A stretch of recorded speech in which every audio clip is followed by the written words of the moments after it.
All right. Thanks for joining me, everyone. Charles Moscowitz, Monday through Friday, 12 noon Eastern Standard Time here at YouTube Live and at all of the affiliate podcasting platforms. Thanks for joining me. My guest is Merrick Rosenberg. He is the author of Personality Wins: Who Will Take the White House and How We Know. Merrick, thanks for joining me today. Thanks for having me, Chuck.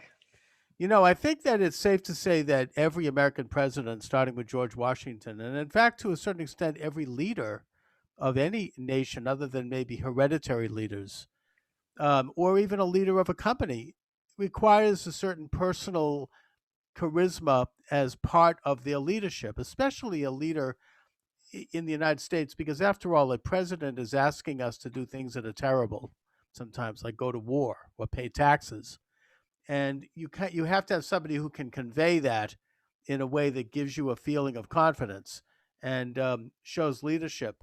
And I think that Washington himself really established that sort of image by creating an image, and he was very aware of his image that every president since then has imitated. I mean, Washington cared about how he was addressed, how he entered the room, how he sat on his horse, how he combed his hair, what sort of suit he wore. He really put a lot of thought into it, and every president since then has imitated that. But you are doing something interesting here in your book, in that you show four archetypes of personality that describe modern presidents. So let's start with that. Sure. So if you take a look at personality, I tried to make it nice and easy. So I've linked the personality styles to four birds. So we start off with an eagle. So if you pictured somebody who has the traits of an eagle, what would you think they're like? They really know how to fly. They really know how to soar. They're majestic. Yeah, and they're at 10,000 feet, big picture. They're not caught up in details. They're confident, they're direct, they're results oriented. They make things happen. So next up, we've got the parrot. When you think of a parrot, it's got a very different energy of the eagle. What comes to mind for you? They're just out there pecking away, kind of like very talkative, very kind of like chatty, and a lot of showy feathers. Yeah, Someone exactly. Yeah, the right. colorful personality. They've got a lot of charisma and energy, and they're optimistic. They're very social. You take someone like an eagle, and you see somebody like a Donald Trump has that eagle style, whereas the parrot is somebody like a Bill Clinton or a Ronald Reagan or a JFK, kind of that Hmm. charisma and energy. Next up is the dove. So when you think of a dove, what comes to mind? Obviously, very different than eagles and parrots. Somebody who keeps the peace, somebody who does avoids conflict, who Yeah, knows how to, kind of, maintain a sense of order without too much flashiness. they're that person in your family who just wants everyone to get along. Yeah. And in presidential history, you have somebody like Jimmy Carter, someone like an Eisenhower had a lot of that style too. And last up is the owl. What comes to mind when you think of an owl? Sort of introverted and very smart. Yeah, they're so thoughtful. It's like Mhm. they don't want the spotlight. They're very logical, very analytical, like a George H.W. Bush. And in this election, we see somebody like Elizabeth Warren. They always have plans and details. And she was selling shirts that said Warren has a plan for that. You don't get more owl than that. That's And, true. and so you see these are the four styles. We're not just one, everybody's a combination, but you probably have one or two which are pretty core for who you are. And we can see them in the presidents. No, I mean, and I think we could probably argue and debate over which, describes whom, because I think of Elizabeth Warren as more of a parrot, but that's okay. I mean, maybe I'm from Massachusetts. I've been Right. watching her closely for a long time. So here we are in this race, and I think that Trump is showing that kind of, whether you like him or not, he does look presidential. I mean, and that is part of it. I mean, and he's getting better. He was sort of he'd ramble a lot, and he was a bit sloppy, I think, in the beginning, and sometimes seemed a little uncentered. But lately, he's really seems to be hitting his stride. What do you think? Well, he's clearly the eagle style. And eagles, they focus on the big picture. They're not going to get into a tremendous amount of detail. We saw that in the last election when you saw Trump just thematically focusing on goals and big picture accomplishments. And here you had Hillary, who was that owl, and she was just lost in detail. And Mm. it's easy to attack details when you share them. It's harder to attack a big picture thematic goal of where you want to take the country. And I think he's generates a lot of energy and charisma. You can see it at his rallies, and that's what a big picture, big energy style does. People who are sharing plans and details, it doesn't generate excitement. Look, we wouldn't remember Martin Luther King Jr.'s speech on the steps of the Lincoln if it was, I had a plan. He's like, I Right. have a dream. It's big. That's exciting. We like dreams. And that's what Trump has been focusing on. That's right. Kind of big theme pictures that create a visual in your mind. I mean, not to compare, of course, but I think a good example of that would historically would have been Adolf Hitler. Not Well, that I'm he did generate a level of excitement and people rallied behind him, and there's a right. personality there. And what's really fascinating as you look at these personalities is that in your opening, you captured it, that the big energy, charisma of the eagle and the parrot, they beat those doves and owls because they're more reserved, they're more quiet. In today's world of TV and social media, it's like you need charisma and energy because you only have a soundbite, you only have a moment. And in fact, eagles and parrots have beaten the doves and the owls in every presidential election going back to 1932, 22 times in a row. And the only Wow. time doves and owls win is if they're going against a dove or an owl. Besides that, eagles and parrots Well, take it. I would think that sometimes we want a dove. Like Eisenhower was, brought back. I mean, I would even back to Warren Harding, back to normalcy after a very flashy presidency where there was a lot of energy, some of it very bad. People wanted to see something calming and some a more normal time.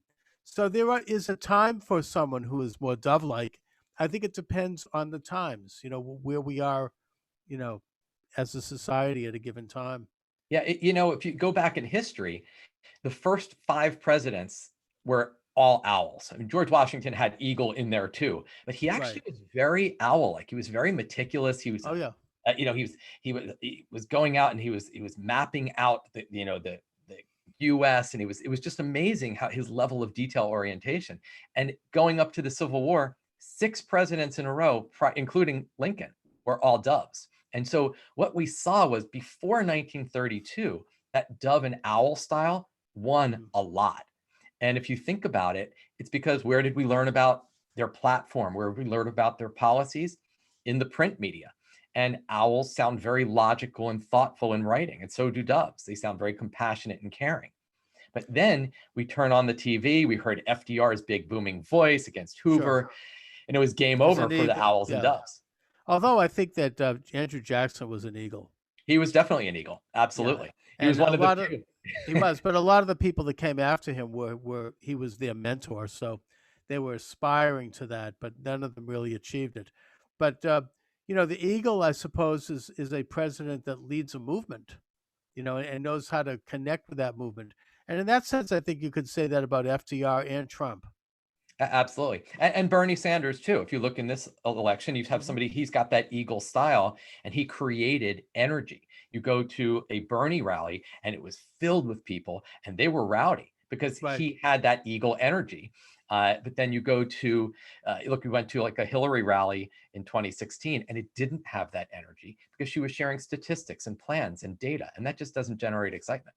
Right. Right. What about Biden?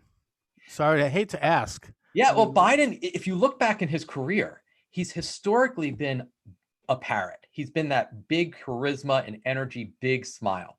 But in the past maybe 6 months or so, it's as if the Democrats have doubled down on his empathy. He's always had that secondary dove style, the compassion and the caring and the empathy. And it's almost as if you looked at the convention, if there is one word that captures the Democratic convention, it was empathy. That's what they were putting out there, that he right. cares, he's a nice guy. And think about it. Eagles and parrots beat doves and owls. If I were coaching Joe Biden, I'd say, dial down the dove, dial up that parrot energy, walk out there and be charismatic and turn that dove down, not up. It's not, to me, that's not a winning strategy. 22 times in a row, eagles and parrots beat those doves. I think that he's having his own problems, but the Republican convention, on the other hand, was very owl-like. I don't know if you got a chance to watch it, Yeah, but there was a it lot had of its whole. speeches that got into like substantial, stuff and positions, and it was pretty substantial. I mean, they didn't bring out a lot of musicians and things. They had good speakers who got up and gave very nuts and bolts kind of talks about what they believed in. Yeah, I think they did that. They were pushing that owl style to contrast Trump's eagle. So it creates a balance. It's like, okay, here's the big picture vision, and now we'll go to the convention and we're going to tell you how we're going to make it happen. And so when you show both sides, it balances it out. If you had everybody just going there in eagle mode, it would create energy, but you'd be sitting there saying, okay, but what are you actually going to do? And so when you add in that owl energy, you start to get the specifics. Right, and I think with the Democrats, we got an empathy overdose a little bit. I It mean, was how much all can you do? You know? Yeah, it was all about empathy. Every video, they kept showing more videos of someone who had a past experience with him that was a very positive, nurturing interaction. And I Right. think they're trying to create what they're calling that empathy gap. They're showing Donald Trump who's saying, "Look, we're all about results and making big things happen," and the country is longing for empathy, and that's what they're hanging their hat on in pitching Joe Biden to the public. Yeah, but I mean, I don't think it's going to fly this time, in my opinion, because I think people want to see action in this time of crisis. We can all hang Yeah. out with somebody who has empathy and have a beer, but we want to see somebody who's going to, present a bill of goods that could get something done and get the country out of this terrible situation. Yeah, So, look, personality can work for you. I think it wins elections. mhm, The challenge that Trump will have is that did he dial up his ego too much? When you overuse your strength becomes your weakness. So if right, you're an eagle and you dial up assertiveness, it can be perceived as aggressive. If you dial up confidence, it can be perceived as arrogance or narcissism. And so what happens is when you dial your style up, like, and push it into the red line, then people get offended by it. People feel like directness is great, but overusing directness is now blunt and insensitive. And so, yeah. in many ways, I think his personality won the election in 2016. But if he loses in 2020, I think it will be because of his personality as well. Well, I mean, it's a double-edged sword with Trump. I mean, on the one hand, he does have that kind of energy, but you cringe every time he has a great success. He messes it up with some stupid comment or some off-the-wall kind of remark, or he almost throws it away because he oversteps himself. So, it's in a way, I suppose it's a matter of calibration. And yeah, he seems to have some problems with that in that department. It sort of It's goes the too same thing much. that happens to parrots. Joe Biden, throughout his whole career, has had a lot of verbal gaps. There's just lists of all the things that he said that, Right. after he says them, he's like, "Oh, great, now I have to roll that one back," and he's done that his whole career. And what happens is you see that same thing from parrots and eagles. Is they think so fast, they get ahead of themselves, and they say something they shouldn't say, and then they have to deal with the repercussions. And Biden has done it his whole career, and sometimes Trump puts his foot in his mouth too. He says something, and Oh, all the afterwards, time. there's spin control. They got to go out there and walk it back. Right, but I mean, I suppose that you can say that in a way we all relate to that. It's kind of because we all do that, and it has a certain honesty to it.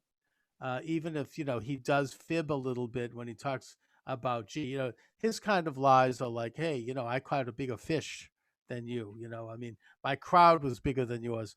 They're harmless lies. They're the kind of lies that everybody tells at the dinner table. And But people don't care.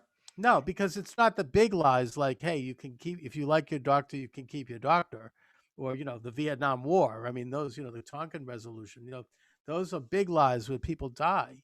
Trump engages in these stupid lies, which I hold against him, but it's not, we all kind of get used to that kind of, that's his personality. Well, we accept it. In other words, personality really matters. Like we are drawn to charisma and energy, but character, not so much. Look, Right. we elected a president named Tricky Dick. We elected another one named Slick Willie. We don't care. And look, if in your personal relationships, if I were to say you're dating someone, I'd say, hey, we've been measuring and tracking everything she's saying, and she's 80% truthful, 20% lies. You'd say, I'm not going to marry someone who lies 20% of the time.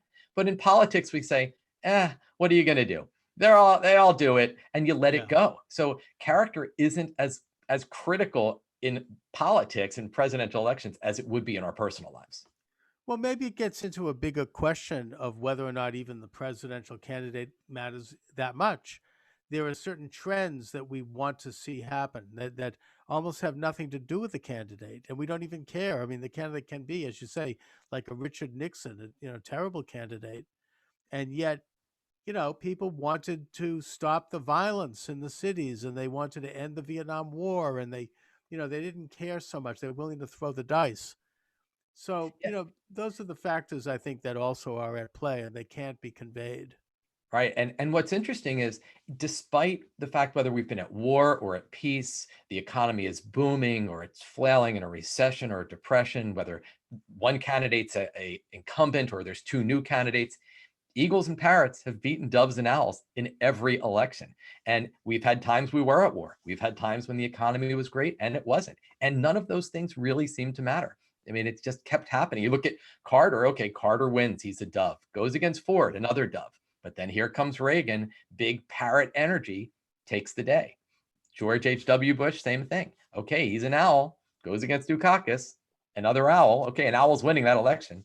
Here comes Bill Clinton with his charisma and playing the saxophone on Arsenio Hall, and that parrot energy wins the day. So it's almost as if what's happening in the world around us isn't even as important as who that person is and the energy they embody and what we feel from that person really impacts us. And I also think that you mentioned that in this day and age when people are media savvy and we get a 24-hour news cycle, you have candidates who understand the medium. I mean, John F. Kennedy is a great example of that. He understood television. FDR understood radio with the fireside chat. No, that had never been done. He knows how to use the present media. I mean, in the case of Kennedy, he actually had a lighting person go there and set up the lights so that they would shine on him, and Nixon would look more owly and darker than ever. And the people who listened to it thought that Nixon had won, but the visuals, Kennedy looked so golden, and Nixon looked like a mouse. And, That's and right. Kennedy. So Kennedy knew television, and he knew how to do television. Trump, And yes, I that's think, right. yeah, but Trump understands, for better or for worse, the social network. He knows how to use Twitter. And now all the world leaders are using Twitter. Everybody, the president of Pakistan sends out a tweet now. They all. It's like it's become the main means of conveying information.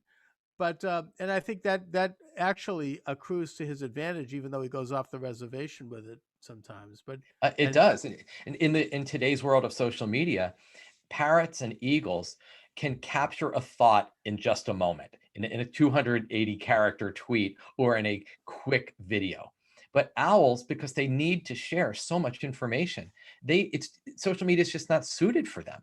And so, whereas TV was hard enough for them to really shine and to have charisma, and now in a world of social media, it even adds more value to being that eagle or parrot. And once again, it doesn't necessarily mean that eagles and parrots are better presidents. It just means that they're going to win the presidency in today's world. right, and as we said, there are different times that call for different types of energy. I mean, like Eisenhower, I think was the right man for the time, and he was a dove. He kept the country out of war. He knew what war looked like, and he hated war, and that's what country wanted after World War II. So whereas I mean, I think Reagan also, you wanted somebody who could soar a little bit at that time, with the recession and all, to come in and kind of give the country a bit of boost of confidence. Yeah, So I we mean, needed Reagan's charisma. We needed right. FDR to make massive substantive change fast. I mean, in those first Exactly. 100 days, he passed like 15 major pieces of legislation that most presidents would pass two or three the size of what he passed 15 in 100 days. And he just needed to, because it was the country was falling apart. And And you his needed that eagle personality had a decisive. lot to do with it, his ability to do that. I mean, Hoover really actually tried to do it, but he didn't have that kind of personality. People didn't trust him. He didn't convey it well. He was the ultimate wonk. He Nobody was could the owl. understand him. Yeah, He the wonk was. equals owl. That's exactly right in the world of politics. And he got mired in detail. He didn't see the big picture. He didn't realize what was happening to the country until it was too late. And here came FDR, as you said earlier, with his big booming voice on the radio, reaching 60 million people at once. Exactly. Couldn't do that before. And all of a sudden, with that level of passion and energy, there was no way Hoover was beating that. That's what's playing out today. Yeah, but of course, the danger with any leader like that is that they could lead you into some terrible, terrible disasters. And we could do a history of the world on that one. Now, with the media being what it is, there are always these little moments that destroy a candidacy, and it's something that you cannot predict. I mean, a good example was Michael Dukakis in the tank, right? Susan Estrich. I mean, I'm from Boston, so I remember this. She talked about how when she heard about this, she was like, "Oh boy, we're in trouble." Oh yeah, a It just, one-liner. yeah. I mean, it Remember, just didn't look right, and right? there was, Remember Howard Dean, that one oh yell yeah, where he just, yeah, yeah, oh, yeah. yeah, and he loves, and that's it. One yell, It game was over. over. It was over. So, I don't know if anything like that is coming down the pike now, but I suppose that's what everyone watches for now. When they're gonna have a debate, everyone's gonna watch. I mean, when Ford said that like Poland and East Germany were not communist controlled, it confirmed in people's minds that he was not that he's stupid, but he wasn't in touch with real stuff, Right. Rick and that Perry ended. was rattling off three things, and he goes number one, number two, and I can't remember number three, and then that Oh, was it. It's it like, was over. It was done. yeah, So yeah, you have these moments when it doesn't look right, and I don't know if any of those have happened yet. I mean, Trump is a walking, talking event like that. I mean, he says stuff that Biden. I mean, I don't know. Are you really black if you unless you support me? That didn't look good, but who knows? right. Who knows But how that'll but fly? what's fascinating about that is that eagles and parrots have a way of not letting that stuff stick to them. Remember, Reagan was called the Teflon president because nothing Yeah. stuck to him. Bill Clinton, the same thing. You had two presidents who had big scandals during their presidency, and yet they both ended up there at the end of the day when their presidency ended with two of the highest final Gallup approval ratings of any presidents in history since Gallup started taking surveys in 1937. And it's just, they had this like way of just shrugging it off, like Reagan's "ah shucks," very folksy way. Owls don't do that. I remember there's this moment where Al Gore had shared a story during one of the debates, and he had just said something like there were 20 children in a classroom and they had to be standing because there weren't enough seats, and the actual number was like 20. It was like 18, and he stood up in the next debate, and for several minutes he said, "I'm so sorry, I gave you the wrong number, and I should be better than that. I will try my best to rise above it." And I'm like, what? That was such a minor error, but as an owl, it was devastating to him, and it sticks to him. And what happens is eagles and parrots, like Trump and Biden too. Biden's made a lot of gaffes. Doesn't really matter. They let it slide right off them. If one of those was an owl, like Hillary Clinton, things stuck to her, and she couldn't shake them. I don't think we're going to see that with Biden or Trump. I think they just let it go. Right, and also, I mean, most politicians understand that you never ever admit you're wrong, because if you do, the media they'll come down on you like vultures. They'll pick you apart. So I mean, Clinton never admitted he was wrong until there was DNA evidence. I mean, but that's how they all roll. That's I mean, it's just a basic. They teach that in when they send you out as a candidate in learning school, whether a Democrat or Republican. That's the first thing they tell you: don't admit you're wrong. Don't admit a mistake. Maybe have someone under you do it, but don't you do it because they'll kill you. Don't give them the soundbite. That's right, and they'll eat you alive. So, Merrick, what do you think is going to happen in this election? If it were any normal, typical election, and you had Donald Trump's eagle going against Biden, who was a parrot really throughout his career, I'd say it's a toss-up. With Biden displaying a lot of dove, don't think that's a great strategy because eagles beat doves; they beat them every time. But I think this one's hard to call because you have Trump who overuses his personality. He even said it. He said it when Chris Wallace was asking him. He said, "What do you think about you got Fauci, Dr. Fauci's approval ratings are better than yours?" And Trump, in a moment of very clear self-awareness, said, "There must be something about my personality." And he's right. So I think that Trump's personality is either going to win it for him, or it's going to lose it for him. And I think it comes down to the people who are voting for Biden. There's of course there's Democrats who will vote for whoever the Democrat is, but I think there are people who are no longer happy with Trump overusing his personality. And if enough of those are frustrated, then it goes to Biden. No, I think you basically say it right. The whole election comes down to a referendum on whether people hate or like Trump, because Biden is not generating very much energy, and either physically or otherwise. And it's just an anti-Trump vote. I mean, and the question is, are there enough Trump haters out there to stop his presidency? I mean, I think that he's been, by any standards, a pretty successful president. I mean, we could look at practically any issue, not perfect, but he a lot of the stuff that we thought about him when he was first elected, and were fearful because he was an unknown, is now kind of a known entity, and he's been basically pretty solid. So I don't know what'll happen. I mean, Well, imagine though if Donald Trump had Reagan's personality and did all of the same, everything that he did in terms of policy, executive orders, decisions. If he did everything that he did, but he did it with Reagan's personality, I don't think Biden would have had a chance. And I think it's exactly that variable, that personality is what could be hurting him here. What was his greatest asset is potentially his greatest liability. And I'll tell you this: when you go back in history, all the way back to Washington, 1787, and an Eagle incumbent has never lost a presidential election in U.S. history ever. wow. There were two, Truman and LBJ, two Eagles who dropped out and probably would have lost. So they took their toys and went home rather than losing. Eagles don't like to lose. But an Eagle incumbent has never lost. So if he does lose, this would be the first time in U.S. history that it's happened. Well, I mean, these are extraordinary times, and he's got extraordinary forces that are working against him. And I don't just mean Biden. I mean just a lot of things, some consequential and some not.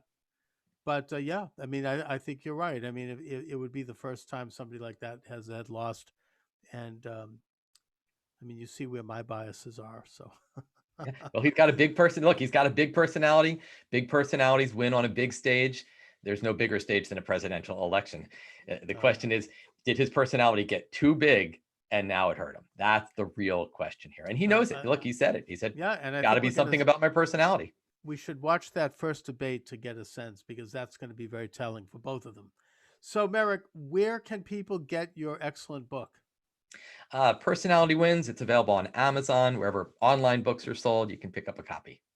How did you get into this, Merrick? Are you a psychologist, or what? I own a company called Take Flight Learning, and we teach personality styles to corporations. We go in and teach people how to understand themselves and understand others, and how to be more effective leaders and step into the power of their personality. My undergrad degree from George Washington University is in political communications. So this was I've studied personality my whole career, and now I'm looping back to bring back the politics into my world. Been a lot of fun.